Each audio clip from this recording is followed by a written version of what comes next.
एक व्यक्ति बैठ गया था എന്ന ചാപ്റ്ററിലെ ഏറ്റവും ഇമ്പോർട്ടന്റ് ആയിട്ടുള്ള കുറേ കാര്യങ്ങൾ നമ്മൾ വളരെ കുറച്ച് സമയം കൊണ്ട് പഠിക്കാൻ പോവാണ്. നമുക്ക് നോക്കാം. ആദ്യം വിനോദ് കുമാർ ശുക്ലജി എഴുതിയിട്ടുള്ള കവിതയ്ക്ക് നരേഷ് സക്സേന എഴുതിയ ടിപ്പണിയാണ് നമുക്ക് പഠിക്കാനുള്ളത് അല്ലെ. രണ്ട് നമുക്ക് പഠിക്കാനുള്ളത്. അപ്പൊ കവിത എഴുതിയത് ആരാണ്?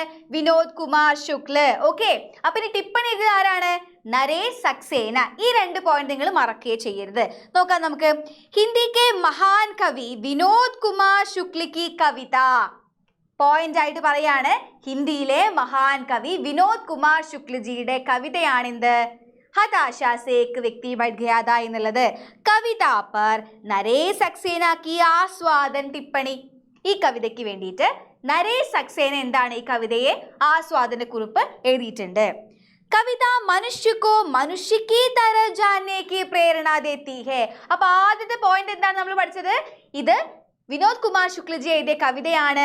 ആ കവിതയ്ക്ക് രണ്ടാമത്തെ പോയിന്റിൽ പറയുന്നു നരേഷ് സക്സേന ടിപ്പണി എഴുതി. മൂന്നാമത്തെ പോയിന്റ് നമ്മൾ പറഞ്ഞു എന്താണ്? ഈ കവിതയിൽ മനുഷ്യക്കോ മനുഷ്യക്ക് തര ജാനേ കി പ്രേരണ, മനുഷ്യനെ മനുഷ്യനായി കാണുക എന്നാണ് ഇവിടെ പറയുന്നത്. നാലാമത്തെ പോയിന്റ് നോക്കൂ. കിസി വ്യക്തി കെ നാം पता उम्र जाति ओहदे आदि जानने की आवश्यकता नहीं. ഓരോ വ്യക്തികളുടെയും ജാതി, നാം, പത്ത, ഉംർ, ഓഹദ ഇതൊന്നും അറിഞ്ഞു വെക്കേണ്ട ഒരു കാര്യവും ഇല്ല. നമ്മൾ എന്താണ് അറിയേണ്ടത്? ഓരോ വ്യക്തിയുടെയും എന്താണ്? ഉസ്കി നിരാശ, ഹതാശ, അസഹായത കോ ജാനന ഹേ. എന്താണ് ഓരോ വ്യക്തിയുടെയും നിരാശ, അസഹായത, സങ്കടക്കോ ജാനന ഹേ. ഇത് കറക്റ്റ് ആയിട്ട് പഠിച്ചല്ലോ. നോക്കൂ, അടുത്ത നോക്കൂ. ഉസ്കി ഇസ് ഹാലത് പർ സഹായത കർണ സച്ചേ മനുഷ്യ കാ കർത്തവ്യ ഹേ. ഏതൊരു വ്യക്തിയാണോ വളരെയധികം വിഷമിച്ചിരിക്കുന്നത്, ആ വിഷമത്തിലുള്ള സിറ്റുവേഷനിൽ നമ്മൾ ഓരോ വ്യക്തിയെയും സഹായിക്കണം എന്നാണ് പറയുന്നത്. മനുഷ്യോ കെ ബീച്ച് മനുഷ്യതാ സേ വ്യവഹാർ കർണ ജാനന കാ സച്ചാ അർത്ഥ ഹേ.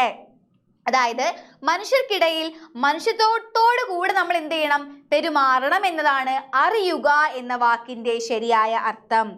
മനുഷ്യോं के बीच मनुष्यता का एहसास या മാനവീയ സംവേദന ഹോനി ചാഹിയേ. മനുഷ്യർക്കിടയിൽ എന്ത് വേണം? മനുഷ്യത്വം വേണം, മാനവീയ സംവേദന വേണം എന്നാണ് ഈ കവിതയും അതുപോലെ നരേഷ് സക്സേന ഈ കവിതയെ കുറിച്ച് എഴുതിയ ടിപ്പണിയിൽ നമുക്ക് പറഞ്ഞു തരുന്നത് അല്ലെ. നമുക്ക് ഈ പാഠത്തിൽ നിന്ന് പ്രധാനമായിട്ട് വരാൻ സാധ്യതയുള്ള ഒരു ചോദ്യം എന്താണ്? കവിതാക്ക ആസ്വാദൻ ടിപ്പണി അല്ലെങ്കിൽ കവിതാക്ക ആശയിലേക്ക്. അതിന് നമ്മൾ ഇത്രയും പറഞ്ഞ പോയിന്റ്സ് എഴുതി കൊടുത്താൽ മതി. 4 മാർക്ക് കിട്ടി. ഓക്കെ, 2 മാർക്കിന് ചോദിക്കുന്ന ഒരു ചോദ്യമാണ് എന്ത്? ഈ കവിതയുടെ സന്ദേശം എന്താണ് എന്നുള്ളത്. അപ്പൊ നമുക്ക് എഴുതി കൊടുക്കാം എന്ത്? हताशा से एक व्यक्ति बढ़ गया था. कविता का संदेश है कि दो मनुष्यों के बीच രണ്ട് മനുഷ്യർക്കിടയിൽ എന്ത് വേണം?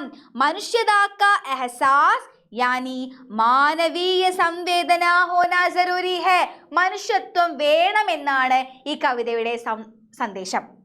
ഓക്കെ, നോക്കൂ. ഇനി അടുത്ത ചോദ്യം എങ്ങനെയായിരിക്കാം?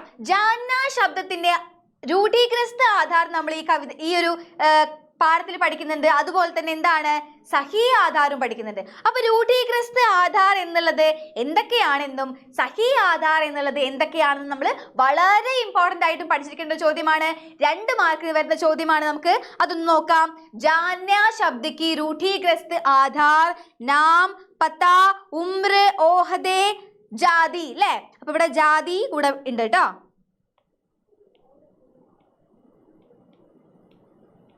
नाम, उम्र, ओहदे, पता, जाതി. ഇനി ജാന ശബ്ദക്ക് അസലി ആധാർ അല്ലെങ്കിൽ സഹി ആധാർ എന്ന് പറയുമ്പോൾ എന്തൊക്കെയാണത്? ഹതാശ, നിരാശ, അസഹായത, സങ്കട എന്നുള്ളതാണ്. ഓക്കെ, അപ്പൊ ഇത്രയും കാര്യങ്ങളാണ് ഹതാശ സേ ഏക് വ്യക്തി ബൈഠ് ഗയാ ഥാ എന്ന വിനോദ് കുമാർ ശുക്ലജി എഴുതി. അതുപോലെ തന്നെ ഹതാശ സേ ഏക് വ്യക്തി ബൈഠ് ഗയാ ഥാ എന്ന ഹെഡിങ്ങിൽ നരേഷ് സക്സേന ടിപ്പണി എഴുതിയ ഈ ഒരു പാഠത്തിൽ നിന്ന് നമുക്ക് പഠിക്കേണ്ട ഏറ്റവും ഇമ്പോർട്ടന്റ് ആയിട്ടുള്ള ചോദ്യങ്ങൾ. Okay, by.